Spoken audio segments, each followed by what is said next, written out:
Hello everyone, आप सब कैसे हैं। मैं उम्मीद करता हूं कि बहुत अच्छे होंगे और अपनी पढ़ाई को बहुत अच्छे से कर रहे होंगे। मैं Akash Kumar Bhadana ICT virtual classroom में आपका बहुत बहुत स्वागत करता हूं। मेरे प्यारे बच्चों, जैसे आपको बताया, बेसिकली हमारी आपका 12th क्लास है। 12th क्लास में हिस्ट्री हम लोग देख रहे हैं। चैप्टर नंबर 11 हमारा चल रहा है 11 और विद्रोह और राज्य को हम लोग देख रहे हैं। सबसे पहले हमने देखा कि 1857 की क्रांति 10 मई को शुरू हुई मेरठ छावनी से। कैसे उसने उग्र रूप लिया, कैसे कैसे वो चली, कारण क्या बने तत्कालीन, कैसे उन्होंने बहादुर शाह जफर को अपना नेता बनाया, विद्रोहियों ने कैसे वो नेता स्वीकार किया गया। उसके बाद विद्रोहियों का ढर्रा यानी कि आपका तरीका क्या था, किस हिसाब कर रहे थे, सैन्य विद्रोह शुरू क्यों हुआ था और वो किस तरह से सतर्कता को अपने कब्जे में ले रहे थे। इन सारी चीजों को हम लोग आपका बड़े अच्छे से देख चुके थे, बात भी किए, क्या क्या फैसला लिया, किस प्रकार था। और हमने साथ में ये भी देखा कि लखनऊ में ब्रिटिश लोगों के खिलाफ हमला आम सिपाही के साथ जो जुट है वो भी हमने इसके अंतर्गत आपका एक एक करके आपका देख लिया। ठीक, क्लियर है? तो यहां तक पहले एक बार देख लीजिए। किसी को डाउट, कोई क्वेरी, कोई क्वेश्चन हो किसी भी बच्चे का, आप मुझसे पूछ लीजिए, फिर आगे बढ़ेंगे। चलिए आगे बढ़ रहे हैं और देख रहे हैं आगे बढ़ के संचार का माध्यम आखिर ये फैल कैसे रही थी। आपको बताया क्रांति क्या थी, एक स्थान से दूसरे स्थान पर फैल रही थी। तो संचार के माध्यम, आखिर में कोई चीजें या कोई बात, कोई वक्तव्य, वो आपका ट्रांसफर कैसे हो रहा था। अलग अलग स्थानों पर विद्रोह के ढर्रे में समानता की वजह से आंशिक रूप की योजना और वो समन्वय निहित थी। किसकी? एक बाप का ढर्रा था और यही बाप का समानता थी और ये आंशिक, वो थोड़ी सी थी, उनकी योजना और समन्वय निहित था। इसमें कोई शक नहीं था कि विभिन्न छावनियों के सिपाहियों के बीच अच्छा संचार बना, कि जो भी आपके छावनी के सिपाही थे उनके बीच एक अच्छा कम्युनिकेशन था। जब 7वीं अवध इन रेगुलर कैलवरी ने मई की शुरुआत में नए कास्तूरों को इस्तेमाल करने से इनकार कर दिया, तो 48वीं नेटिव इन्फेंट्री को लिखा कि हमने धर्म की रक्षा के लिए यह फैसला लिया है कि 48वीं नेटिव इन्फेंट्री के हुक्म का इंतजाम कर रहे हैं। सिपाही या उसके संदेश वाहक एक जगह से दूसरी जगह जाया करते थे और वह लोग में सब लोग बस बगावत के मंसूबे गढ़ रहे थे, उसी बात करते थे। 48 नेटिव इन्फेंट्री बंगाल के ही विद्रोह किया था मंगल पांडे ने। जब यहाँ हुआ, कहा, मेरठ में, उसके बाद उन्होंने वहां विद्रोह किया था। क्लियर है? तो मंगल पांडे इसी थे। 48 नेटिव इन्फेंट्री उनकी बंगाल में पोस्टिंग थी, तो वहां उन्होंने क्या किया, उसका विद्रोह किया। विद्रोह की बनावट, जिन साक्ष्यों के आधार पर ऐसा लगता है कि विद्रोह एक योजना और पाप के समन्वय था। समन्वय मतलब योजना थी, यानी प्लानिंग थी। समन्वय मतलब मिलजुल कर चल रहे थे। उनको देखकर कुछ अहम सवाल खड़े होते हैं। योजना कैसे बनाई गई, योजनाकार कौन थे, मौजूदा दस्तावेज के आधार पर इन सवालों को सीधे साधे जवाब देना कठिन है। फिर भी घटना इसके बारे में कुछ सुराग जरूर देती है। विद्रोह इतने सुनियोजित कैसे थे? विद्रोह के दौरान अवध मिलिट्री पुलिस के कैप्टन हिरसोज की सुरक्षा का जिम्मा भारतीय सिपाहियों पर था। इन पर था, ये कैप्टन थे, इन पर ही भारतीय सुरक्षा का जिम्मा था। कैप्टन हिस्पेयर तैनात थे, वह एक 41वीं नेटिव इन्फेंट्री में तैनात हो गए। इन्फेंट्री की दलील थी क्योंकि वे अपने तमाम गौरव अफसर को खत्म कर चुके थे, इसलिए अवध मिलिट्री का फर्ज बनता था कि वे हिस्पेयर की मौत की नींद सुला दें। उसे गिरफ्तार कर लिया गया और 41वीं इन्फेंट्री के हवाले कर दिया गया। मिलिट्री पुलिस ने दोनों दलील खारिज कर दी। अब यह तय हुआ कि इस मामले को हल करने के लिए हर रेजिमेंट के देसी अफसरों की एक पंचायत बुलाई जाए। देसी अफसर मतलब जो भारत के अफसर थे उनको, और इसी बात की एक पंचायत का मतलब एक मीटिंग बुलाई जाए। ठीक, इस विद्रोह की शुरुआत इतिहासकारों में थी। चार्ल्स बॉल ने लिखा है कि ये पंचायतें रात में कानपुर और सिपाही लाइनों में जुड़ती थी। इसका मतलब यह है कि सामूहिक रूप से कुछ फैसले जरूरी लिए जा रहे थे, क्योंकि सिपाही लाइनों में रहते थे और सभी की जीवन शैली एक जैसी थी। क्योंकि उनमें से बहुत सारे एक ही जाति के होते थे, इसलिए उन बात का अंदाजा लगाना मुश्किल नहीं था। अब सबकी जीवन शैली एक सी, सुबह उठना है, काम करना है, और सब एक दूसरे को जानते भी थे। वे इकट्ठा बैठकर अपने भविष्य के बारे में फैसला कर रहे थे। सिपाही अपने विद्रोह का कर्ता धर्ता खुद ही थे कि भैया जो भी हम विद्रोह कर रहे हैं हम खुद ही करेंगे, इसमें दूसरे का कोई आपका वो नहीं है इन्वॉल्व, जो भी कर रहे हैं सब कुछ हम ही कर रहे हैं। तो इस तरीके से ऐसे ये विद्रोह हुआ, और ये विद्रोह आपका फैला। संचार का माध्यम सिपाही थे जो एक दूसरे के साथ अपने कम्युनिकेशन के दम पर ये काम कर रहे हैं। क्या था उनका? आपसी कम्युनिकेशन, आपसी समन्वय, ये सब उसी के आधार पर कन्वे हुआ।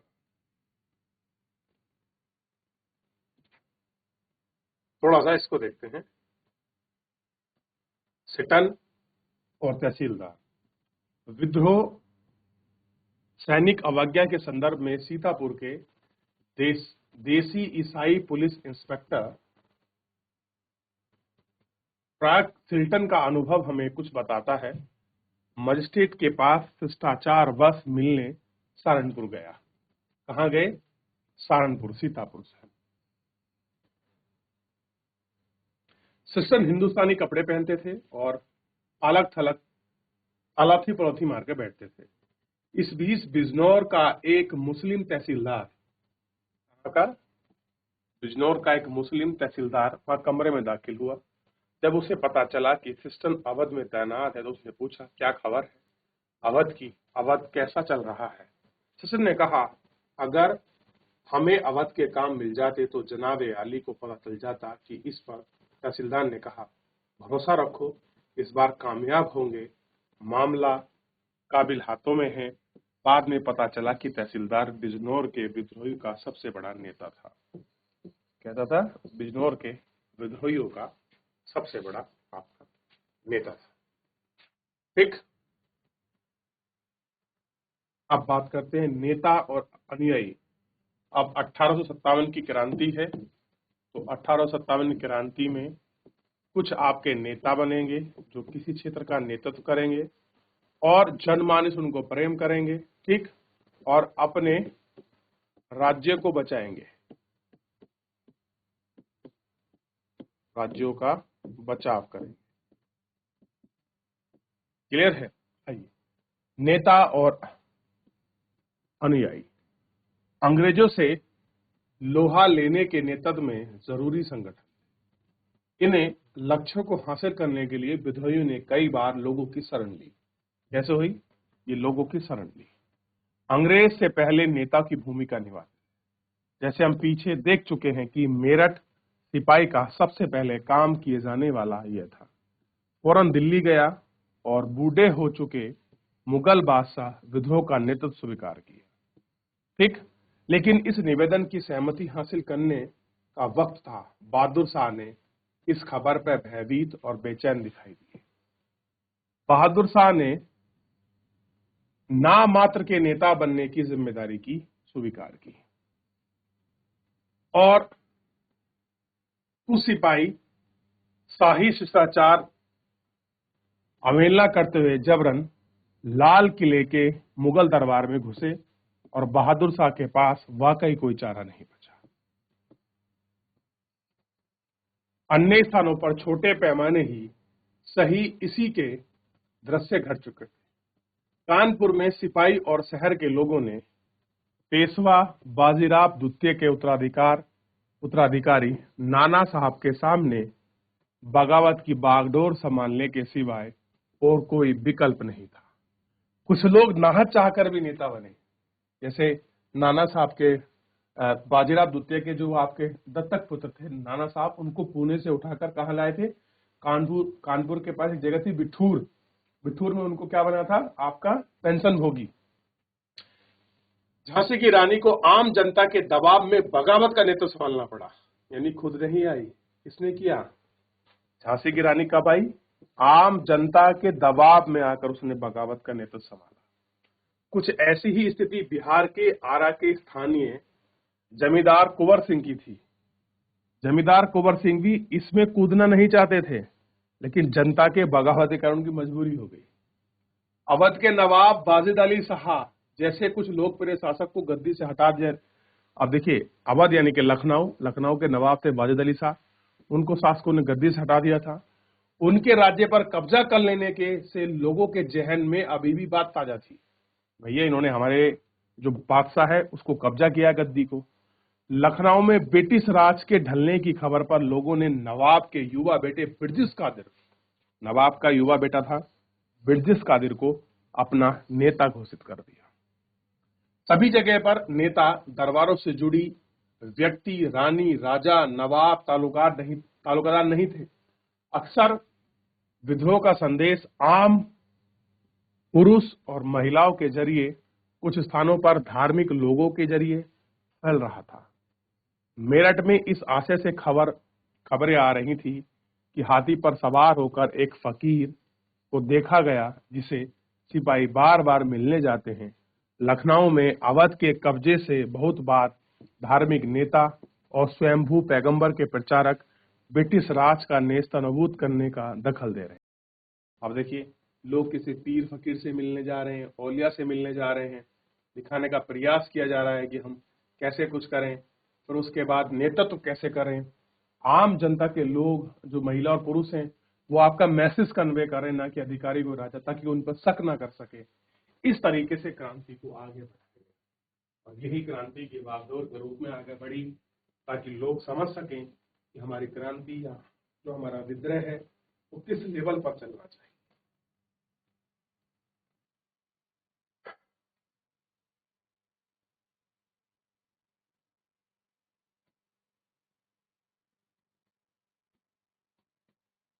अन्य स्थानों पर किसान,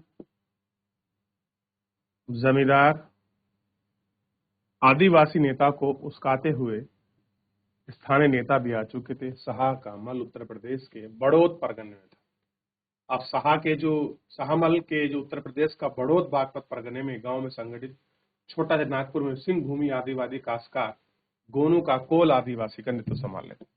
कहीं ना कहीं हर जगह कोई ना कोई नेतृत्व कर रहा था। 1858 के अंत के बाद नाना साहिब के अंत में जब विद्रोह विफल हो गया तो नाना साहब भागकर नेपाल चले गए। उनके भागने की घटना को नाना साहिब में साहस और बहादुरी की कहानी का हिस्सा बताया जाता है। अब ये थे आपका प्रचलित नाना साहब, ये नाना साहिब आपको दिखाई।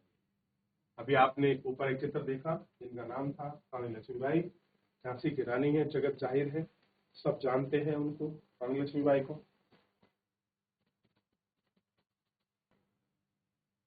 हो गया। अब 1857 के दो विद्रोही शाहमल। शाहमल उत्तर प्रदेश के बड़ौद परगने में एक बड़े गांव में रहने वाले थे। वे एक जाट कुटुंब से थे, संबंध रखते थे। 84 देश यानी कि 84 गांव फैला था। इस इलाके में सिंचाई जमीन की सुविधा लैस और उपजाऊ थी। यहाँ की मिट्टी काली नम थी। बहुत सारे ग्रामीण संपन्न थे और ब्रिटिश भू राजस्व में दमनकारी मानते थे।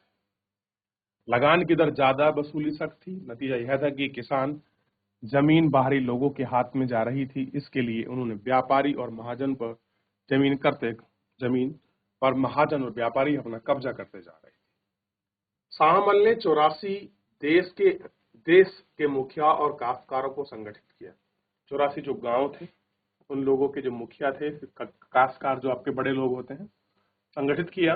इसके लिए उन्होंने रात के साय में गांव-गांव जाकर लोगों को अंग्रेजों के खिलाफ विद्रोह करने के लिए तैयार किया।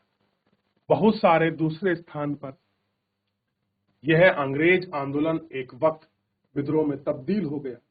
बहुत सारे उत्पीड़न, अन्याय और तमाम चिन्हों के खिलाफ किसान अपने खेतों को छोड़कर निकल पड़े। महाजन व व्यापारी घर को बार बार लूटने लगे। बेदखल भूस्वामी ने छीन चुकी जमीनों को दोबारा कब्जा कर लिया। शाहमल के आदिम ने सरकारी इमारतों पर हमला किया, नदी का पुल ध्वस्त कर दिया, पक्की सड़कें खोद डाली। इस वजह से यह सरकारी फौजों का रास्ता रोकना चाहते थे। दूसरी वजह यह थी कि पुल और सड़क ब्रिटिश शासन के प्रतीक माने जाते थे। उस जमाने में कोई आपका पुल बना है या सड़क तो क्या मानते थे भैया? ब्रिटिश सरकार ही है ये, उसको उसके प्रतीक के रूप में देखते थे। ब्रिटिश हेडक्वार्टर में मेरठ के बीच तमाम सरकारी संचार बंद कर दिया गया। स्थानीय स्तर पर राजा कहलाने लगे। शाहमल एक अंग्रेज अफसर के बंगले में डेरा डाला और न्याय भवन का नाम दिया। बताओ, अंग्रेज अफसर का घर ही कब्जा लिया और उस बंगले का नाम रखा न्याय भवन।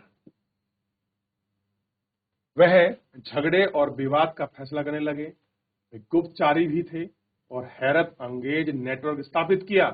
कुछ समय के लिए लोगों को लगा कि फरंगी राज खत्म हो चुका है, उनका राज आ गया है। जुलाई 1857 में शाहमल युद्ध में मार दिया गया।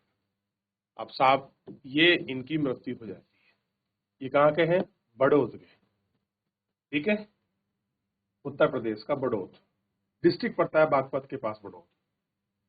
देख लिया। तो इस तरीके से इन्होंने विद्रोह किया। कितनी बड़ी बात, जहां राजा लोग नहीं कर रहे थे, किसान ने किया। अब मौलवी अहमद उल्लाह शाह, देखिए मौलवी अहमद उल्लाह शाह 1857 के विद्रोह में अहम भूमिका निभाने वाले बहुत सारे मौलवियों में से एक थे। कैसे थे? मौलवी, धर्मगुरु थे। हैदराबाद में शिक्षित शाह काफी कम उम्र में ही उपदेशक बन गए थे। 1856 में उन्होंने अंग्रेजों के खिलाफ जिहाद का प्रसार किया। जिहाद का मतलब होता है धार्मिक लड़ाई। लोगों को विद्रोह कर तैयार किया। गांव-गांव जाकर उन्होंने एक पालकी में बैठाकर तैयार करे। पालकी आगे बढ़कर ढोलक और पीछे समर्थक होते थे। लोग डाका साहब बनते थे। ब्रिटिश अफसर इस बात से परेशान थे कि मौलवी के साथ हजारों लोग जुटे हैं। बहुत सारे मुसलमान पैगंबर को मानते और समझते हैं। वह इस्लाम के आदर्शों पर आतोप हैं। 1856 में वे लखनऊ पहुंचे तो पुलिस ने उन्हें शहर में उपदेश देने से रोक दिया। 1857 में उन्हें फैजाबाद जेल में बंद कर दिया गया। रिहा होने पर उन्होंने 22वीं नेटिव इन्फेंट्री ने उन्हें अपना नेता चुन लिया। उन्होंने चिन्हाट में व्याख्या संघर्ष हिस्सा, असम में पड़ता है चिन्हाट, और उन्होंने हेनरी लॉरेंस की अगुवाई में टुकड़ी के मुंह का पानी मुंह की खानी पड़ी। अब हेनरी लॉरेंस था, वो उसके सामने विद्रोह को आपके दबाने के लिए आए। हालांकि वो उनसे हार गए या उनकी मुंह की खानी पड़ी। मौलवी साहब ने उनको बहादुरी और ताकत के लिए जाना जाता था। बहुत सारे लोग मानते थे कि उनका कोई हरा नहीं सकता। जुदाई शक्ति अंग्रेज बालक बाकी नहीं कर सकते। काफी हद तक इसी विश्वास के लोग इतना अधिकार प्राप्त कर रहे हैं। लोगों ने क्या किया? ये कुछ अधिकार जो था वो आपका उन्होंने प्राप्त किया। ठीक, इन व्यक्ति का नाम है हेनरी होल्डिंग प्रेसगेट। देखिए, अब उस जमाने में विद्रोह फैल रहा है तो अफवाह भी स्वाभाविक थी। तो क्या थी? अफवाहें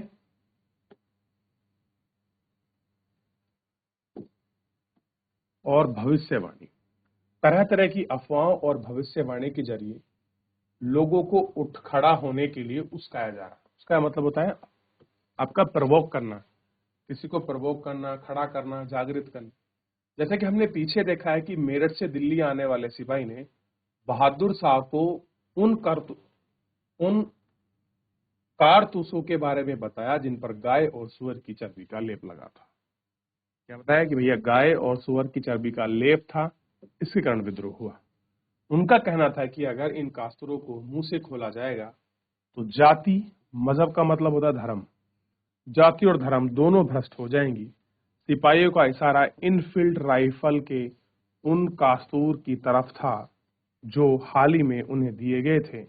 अंग्रेज सिपाही लाख समझाया अंग्रेजों ने सिपाहियों को लाख समझाया कि ऐसा नहीं है, लेकिन अफवाह उत्तर प्रदेश की छावनी में जंगल की आग की तरह फैली। देखिए, अंग्रेजों ने कहा कि भैया ऐसा कुछ नहीं है जो आप ये कह रहे हो, कि जो चर्बी के कास्तूर हैं इनफील्ड राइफल, जो असल में था क्या, ये वो था कास्तूर। कास्तूर को बंदूक में डालने से पहले उसके पीछे एक भाप की कास्तूर वो लगी होता है, एक लेप था, ठीक। उसको अपने मुंह से खोलना पड़ता था कास्तूर लगाते समय, वैसे खुलती नहीं थी। तो लोगों में ये अफवाह फैल गई जो ये लेप है ये गाय और सुअर की चर्बी का बना है। लेकिन अंग्रेज कह रहे कि लाख समझाया, लेकिन ये अफवाह कैसे फैली, आग की तरह, स्प्रिट एकदम, जो स्प्रिट की तरह फैल जाए, जो एकदम फैल जाए। हम क्या कहते हैं कि भैया ये खबर कैसे फैली, आग की तरह। और ये जब अफवाह फैली तो आप जानते हैं कि फिर क्या होता है, फिर तो लोगों में तरह तरह की भावना, तरह तरह के विचार उत्पन्न होने लगे कि अंग्रेज हमारे धर्म के साथ खेल रहे हैं। वो सारी घटना हो चुकी थी, कान में बाली पहनने को लेकर संघर्ष हुआ था, जनेऊ पहनने को लेकर दिक्कत हुई थी, चुटिया लगाने को पहनने को दिक्कत हुई थी, माथे पर तिलक लगाने, दाढ़ी रखने, हाथ में कलावा बांधने को लेकर, ऐसे बहुत सारी चीजें छोटी छोटी घटनाएं हुई। लेकिन वो सब दबी हुई थी, अंतिम रूप किसी का ही बढ़ा। तो अफवाहों का असर क्या हुआ, किस तरह से अफवाह फैली, ये आपको देखना है। क्लियर है? चलिए, तो मेरे प्यारे बच्चों, फिलहाल आज के लिए इतना ही। मिलेंगे नेक्स्ट लेक्चर में। तब तक अपना ध्यान रखिए, स्वस्थ रहिए, अपनी पढ़ाई को बहुत अच्छे से करते रहिए। मुझसे जुड़ने के लिए आपका बहुत बहुत